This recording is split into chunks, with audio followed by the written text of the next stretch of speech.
Eder. Mech. Pallister. L'ergastolo è quella parola che sulla carta dovrebbe mettere la pietra sopra. Nella vita vera, però, la pietra resta lì e sotto continua a muoversi tutto. Dolore, rabbia, domande e anche la voce di chi, pur condannato in via definitiva, continua a ripetere sempre la stessa cosa. Sono innocente.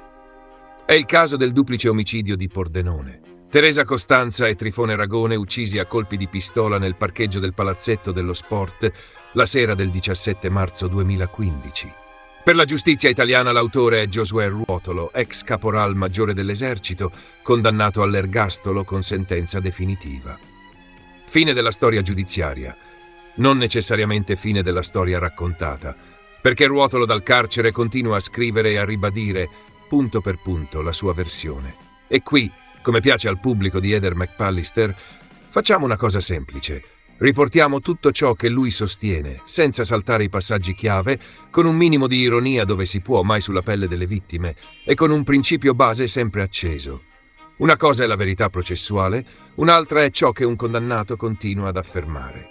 E infatti ogni riga che segue quando è sua, resta sua. Ruotolo descrive innanzitutto il suo stato d'animo con un'immagine che è più cruda di 1000 tecnicismi. Dice che ogni mattina si sveglia sperando che qualcuno gli dica che c'è stato un errore, che si sono sbagliati e che può uscire. Per lui il carcere non è solo la pena, è la ripetizione quotidiana di una speranza che non trova mai la porta aperta. Poi entra nei punti oggettivi, quelli che nella sua narrazione dovrebbero essere incompatibili con la sua colpevolezza. Sulle impronte e sul DNA, Ruotolo sostiene questo. Racconta che gli sarebbe stata presa un'impronta palmare per 3 volte, perché ritenuta importantissima, visto che sarebbe stata rilevata sull'auto delle vittime.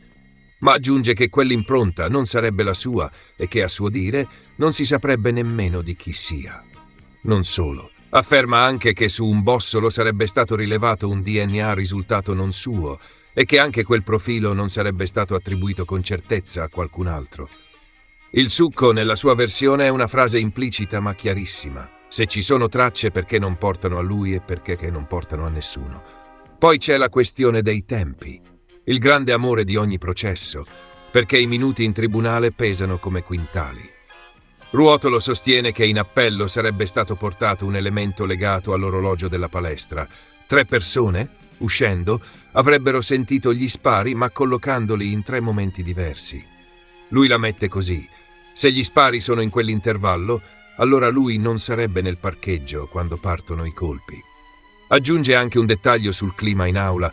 Dice che il giudice, leggendo la sentenza, si sarebbe irritato perché quella questione, secondo lui, doveva emergere già in primo grado.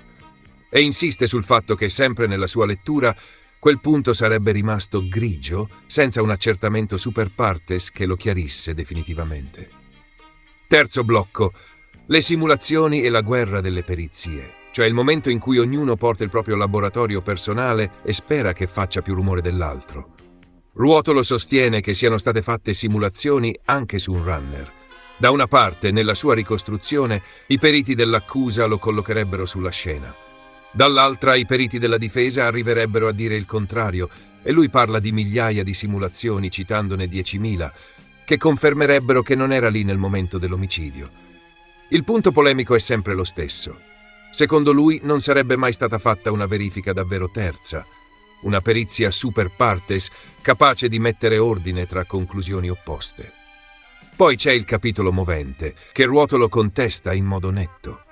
Sostiene che non ci sarebbe stata alcuna ragione per un gesto simile e attacca l'idea che il rapporto con Trifone fosse deteriorato. Dice che questa lettura si appoggerebbe su messaggi Facebook vecchi di 1 anno, mentre lui afferma di avere nel proprio telefono messaggi cordiali con Trifone risalenti a pochi giorni prima del delitto, 5 o 6, e sostiene che quel materiale non avrebbe avuto lo stesso peso nel racconto complessivo. Arriviamo al punto che, nella sua narrazione, è centrale, la testimonianza chiave del cosiddetto pesista e la famosa Audi che cambia identità come in una sfilata di travestimenti, solo che qui non c'è niente da ridere. Ruotolo sostiene che la sua condanna si fonderebbe soprattutto sulla dichiarazione di un pesista di Pordenone, indicato come l'ultimo ad aver visto Teresa e Trifone vivi. Nella versione riportata da Ruotolo, quel testimone uscirebbe dalla palestra insieme a loro, li saluterebbe mentre mettono il borsone nel bagagliaio, salirebbe sulla propria auto e sentirebbe gli spari. Poi, tornando verso l'auto delle vittime, noterebbe un Audi A3 Sportback, quindi 5 porte, con a bordo una donna di mezza età nei pressi della scena. Ma qui, dice Ruotolo, avverrebbe la metamorfosi. Quel racconto cambierebbe. Non più donna di mezza età certa, ma forse un uomo. Non più Audi A3 Sportback 5 porte, ma forse una 3 porte. Ruotolo non la interpreta come una normale incertezza, la interpreta come un cambio pesante e si spinge oltre. Ipotizza che il testimone possa essere stato minacciato, anche perché sarebbe stato attenzionato. È un'accusa implicita di pressione esterna che lui usa per sostenere che la testimonianza non sarebbe affidabile.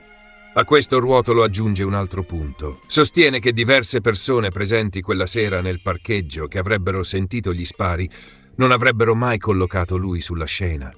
Dice che lo avrebbero ribadito anche in aula. E qui arriva la sua conclusione. Per lui nessuno lo vede, eppure lui finisce al centro di tutto. Poi c'è il capitolo clima, che spesso nei processi viene liquidato come contorno, ma per chi lo subisce diventa sostanza. Ruotolo racconta che in aula il pubblico ministero avrebbe pronunciato una frase che lui sintetizza così. Non dimentichiamoci che Ruotolo è di Napoli. Lui la vive come un pregiudizio geografico trasformato in argomento, come se l'origine fosse un indizio. E si chiede se con un processo celebrato in un'altra città o in un contesto diverso, l'esito sarebbe stato lo stesso. Questa, nella sua prospettiva, è la denuncia di una etichetta che pesa quanto una prova. E poi Ruotolo apre il capitolo delle piste alternative. Sostiene che ci sarebbero stati collaboratori di giustizia che avrebbero indicato una diversa autoria del delitto e che uno di loro sarebbe stato ritenuto attendibile in altri procedimenti, ma non su questo caso. Aggiunge anche un racconto ancora più pesante.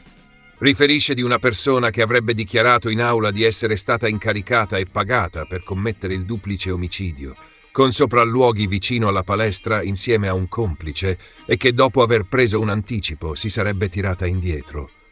Ruotolo sostiene inoltre che questa persona si sarebbe offerta di farsi mettere microspie per far arrestare un presunto mandante, ma che i pubblici ministeri non avrebbero voluto seguire quella pista. Infine la sua tesi conclusiva, quella che tiene insieme tutto il resto come un filo tirato.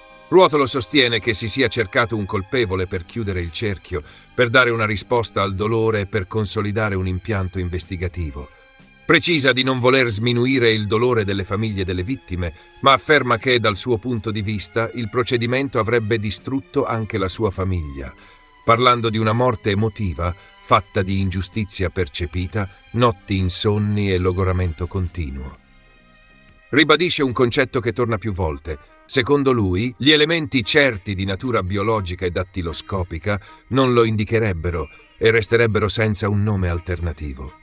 E chiude con una domanda che, per come la pone, è un colpo di martello. Come può essere lui a trovare prove nuove se chi ha indagato non ha chiarito quelle già emerse o se, nella sua prospettiva, non le ha valorizzate nel modo corretto? In altri momenti pubblici riportati negli anni, Ruotolo ha continuato a dichiararsi innocente e a ripetere che i riscontri tecnici lo scagionerebbero, dicendo che ogni giorno in carcere si chiede come sia possibile e insistendo sul fatto di non aver ucciso nessuno. E qui sta il paradosso che il pubblico di Eder McPallister conosce bene. La sentenza definitiva mette il sigillo giuridico, ma non spegne automaticamente la narrazione, soprattutto quando un condannato continua a dire, con ostinazione, che quel sigillo è stato apposto sulla persona sbagliata. Nel mezzo restano 2 vittime, Teresa e Trifone, e una tragedia che non può diventare spettacolo.